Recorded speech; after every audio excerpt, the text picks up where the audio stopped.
Para sa lahat ng mga negosyante dyan, laban lang kayo. Kasi ang pinakamahirap talaga sa ginagawa natin is yung umpisa. Ngayon pag lumampas ka na doon, mas madali na yung lahat. Kasi sa umpisa, susubukin ka talaga ng panahon. Wala kang benta, walang naniniwala sa'yo, walang sumusuporta sa'yo, parang walang nangyayari.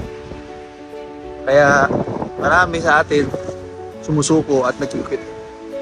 Pero sabihin ko sa inyo, pag lumampas ka na dun sa phase na yon, mas magaan tsaka mas madali na yung lahat. Kaya sa mga nagnenegosyo dyan, nag-uumpisa, tatagan nyo lang yung loob nyo. Kailangan nyo ng lakas ng loob, huwag kayong susuko, kasi susubukin ka ng panahon. Lahat ng iisipin mong pagsubok, bibigay sa inyo. Kaya ang masarap, pag lumampas ka na dun, mas madali, tuloy-tuloy. Minsan, hindi ka nagbebenta, bumibenta ka na. Kasi nalampasan mo na yung pinaka-hardest storm ng negosyo mo. Right? So keep it up guys, and I'll see you on top. Just keep going, and huwag na huwag kang susuko guys. Alright? So, peace out.